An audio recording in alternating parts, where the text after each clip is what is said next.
देव भक्त होते हैं तो पत्नी ज्यादातर महाराज विपरीत ही होती है। पति अगर बड़ा सरल है तो पत्नी जो है सरल मिल जाए ये बड़ा कठिन होता है। बड़े बड़े संतों को भी ये समस्याएं रही है। आप अपने जीवन में भौतिक जीवन में भी देखो, अगर पत्नी सरल है तो पति जरूर ही गड़बड़ मिलेगा, और अगर पति सरल है तो पत्नी जरूर गड़बड़ मिलेगी। बोलो राधे राधे। लेकिन दोनों लोग जहां पर भक्त या एक ही तरीके के मिल जाएं, एक ही भावना के, एक ही मन के मिल जाएं, तो महाराज वहां पर बड़ा अच्छा साधन बन जाता है। बोलो राधे राधे। ठाकुर जी को पकड़ने का अच्छा साधन। देखो कहने को बहुत कुछ है आप लोगों को समझाने के लिए। हम लोग तो सास की, ससुर की और इधर की और उधर की कथाएं खूब सुनते हैं। टीवियों में लोग लगा लेते हैं, आजकल लोग कथा खूब सुना रहे हैं, खूब लोग कथा सुन रहे हैं। कथाओं में भी सास ससुर, पति पत्नी 3 घंटे जैसे तैसे महाराज हमारे जीवन में हमको मिले हैं साधन के, और उनमें भी बैठ करके महाराज ये संसार की बातें, ये संसार की मजाने हम कब से करते चले आ रहे हैं।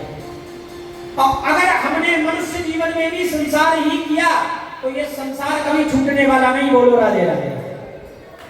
अभी हम बने हैं, ना जाने कौन कौन आगे का फिर से जन्म वही होने वाला, हम कहीं जाने वाले नहीं। इसलिए करना क्या है, कहते यही मिला है, यही समय मिला है, यही शरीर मिला है।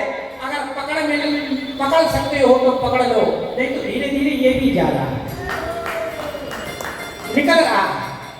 आज का दिन गया, कल का भी चला जाएगा। धीरे धीरे महाराज पैंतीस हमारे भी चले गए। बोलो राधे राधे। अब तक तो हाथ कुछ लगा नहीं, और यहाँ तो न जाने कितनी उम्र के बैठे, कुछ हमसे छोटे बैठे हैं तो कुछ हमसे बहुत वयोवृद्ध भी बैठे हैं।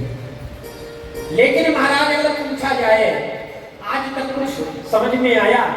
इतनी कथाएं सुन ली, इतनी परिक्रमाएं लगा ली, इतना हमने साधन कर लिए, लेकिन आज तक कुछ समझ में आया है, कुछ पकड़ में आया है?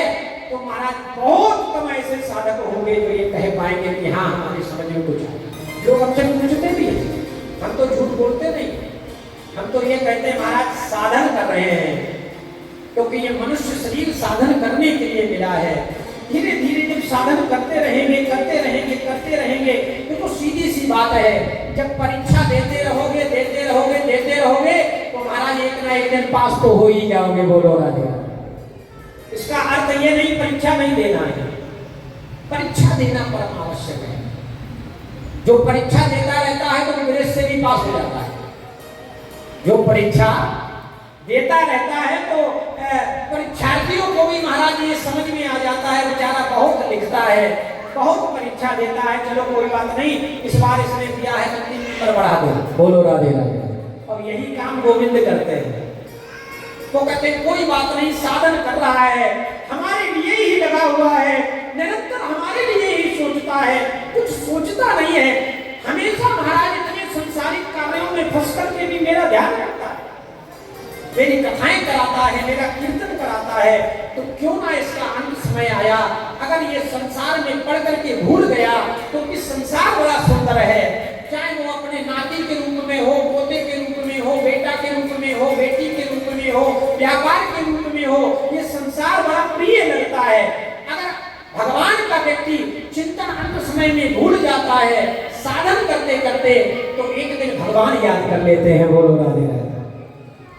भगवान कहते चलो आज भूल गया कोई बात नहीं, लेकिन इसने साधन बहुत किया है, बहुत मेरी कथाएं कराई है, बहुत मेरा महाराज जप किया है, बहुत इसने सत्संग किया है, बहुत इसने कीर्तन कराया है, चलो अब इसका कल्याण करना चाहिए। तो भगवान भी कभी कभी याद करते हैं।